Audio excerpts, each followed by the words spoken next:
I've been working on the family of Francis Parker, and I found quite a few of his children through census records, but I haven't been able to find a marriage date. And so what I want to do is just show you a couple things. One, how you can research some of those things, how you can possibly find sources in other places, and then also how to move the records from, for example, Ancestry.com over into FamilySearch. So a couple things. The first thing I'm going to do is come up here, and on the right side, I've got search records. Now, I can search in FamilySearch, so I can click on that, and that's going to open up a new window. And I'm looking for a marriage record specifically on this one. Currently, I have Francis Parker, and his wife's name is listed as Mary Parker. Now, that would be her married name, not her maiden name. But as I look through these, I'm going to come down and I'm going to click on the type and marriage record and then update that. And let's see what I can find. Francis Coutura, Robert Parker. I'm not seeing anything that really seems to match what I'm looking for.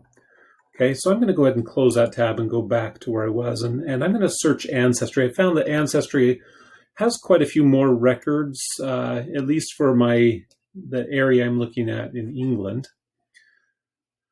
So here, this opened up Ancestry, and if you don't have an Ancestry account, those are free for members of the Church of Jesus Christ of Latter-day Saints, and so you can register for that and get access to that.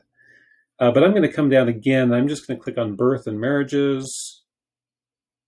I probably didn't need to do that because I already saw that over on the right here. So here I've got Francis Parker and Mary Lear, and then Francis's father is Joseph Parker. And I won't take you back to Francis's information, but having looked through this, I'm fairly confident this is the same individual. So I can do a couple things here now to get this information from Ancestry over into FamilySearch here. So let me walk you through a couple of those. The first one I'm going to do is actually using a third-party resource or application to help transfer that. So if you go to so the website is called RecordSeek. So I'm going to go to recordseek.com. And they have a couple different ways you can do this. One, you can install a browser extension. So for example, I'm on Chrome. So if I click that, it's going to open up the Chrome Web Store. And I can add that. And I've already done that, but there will be just a link to install that. And so that's one option. The other option is just take this, it says, or drag the button below to your browser's bookmark. So I can just grab this and drag it up to my bookmark bar. Now you can see I've already done that, so I'm not going to do it again, but it's sitting right here. So let's see how to use this. Let me come back over to our source here. And I'm going to come up, and again, I can either use the bookmark bar, wherever that is. And that's going to open up a window that asks us, do we want to export this to FamilySearch or to Ancestry? I'm going to export it to FamilySearch. It automatically brings in a title. Oh, okay, it brings in a title, the URL for this web page, and the citation that's listed there. And you could put in other information if there was more. Now I'm going to click Next here. And it's going to ask me to search for an existing person. So now I can either type in all this information or I can search by the person's ID number. So I'm just going to slide this out of the way. I'm going to come back to Family Search here. And I'm just going to come up and click on Francis Parker's ID number. Click on it and then click Copy ID. So now that's copied. So now I'm going to open up that other window that I just had. And I'm going to paste that into that and click Next. It's going to attach it to Francis Parker. You could type in a reason to attach that document.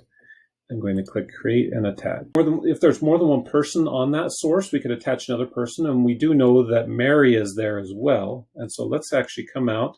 I'm going to go back here to Francis Parker and Details. I'm actually going to go ahead and just add Mary. It should be down here at the bottom as it loads. And we found her name is not Parker after all. But let me go back into that window. I copied her identification number, and I'm just going to paste her ID number in here. Click Next. And that's attached to Mary Parker. Again, I could add a reason to attach this source, then click Create and Attach, and it's attached to her. So I'm going to go ahead and close that. All right, so I'm going to find that source. And I'm still struggling to see this one.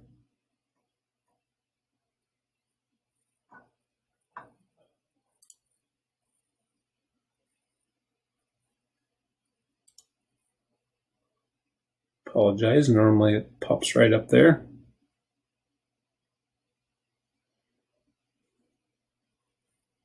Okay, now it's there, right at the top. For some reason it wasn't showing up. So I can go ahead and go into the source, view the source, and I can, that's attached to them. So a couple things now with that marriage. I'm going to go back out to the details. The marriage events, I'm going to add that. And I can add that right here, add a source, and I can add it from my source box. So it's put that into my box of sources.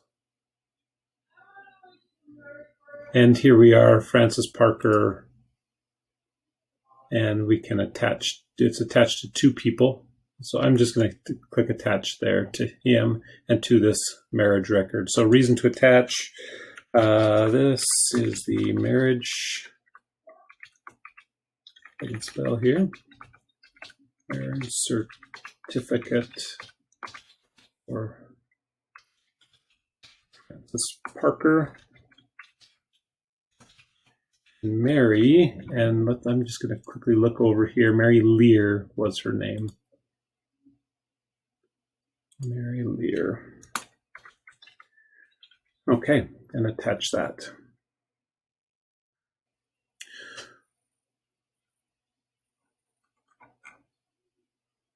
Okay, so now I'm going to go back out.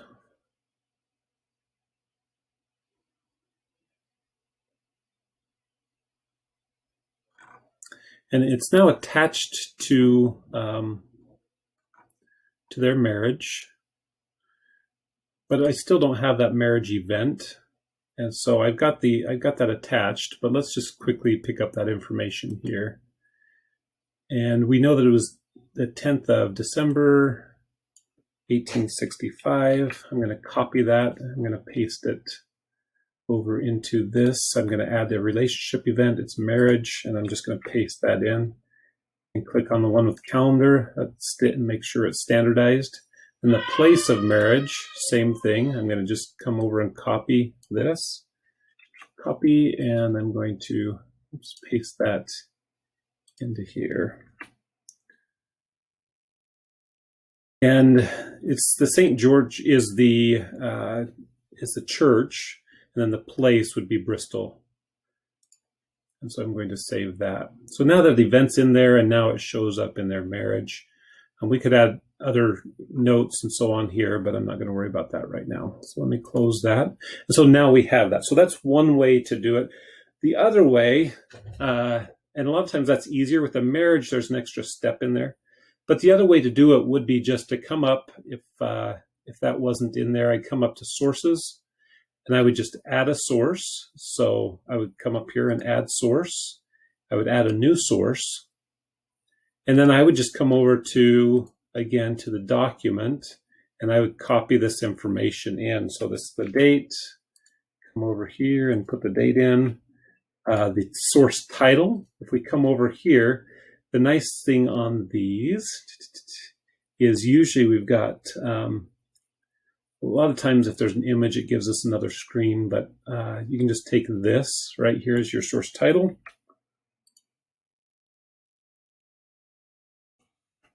Okay, standard date, 10th of December, so make sure that's standardized. URL, I can come over and just copy this upper URL, paste that in. Where's the record found? The citation, again, in Ancestry. That information is right down here. And so I can just copy that, paste it in. Description, describe the record or notes. Again, you can take that, and that's just right here. Copy, paste it in. Reason to attach this source, again, you could explain that this is the marriage record between Francis Parker and Mary Lear. What does it have on there? Name, gender, or sex. It did have his birth date. It does not have christening, death, or burial. And then I could just go ahead and save that to my source box. And then I could go through that same process of adding the marriage just like we did. So that's two ways you can get information from Ancestry over. And now that I have that, I now have a marriage record. And so now we can do some additional ordinances and add information from this couple.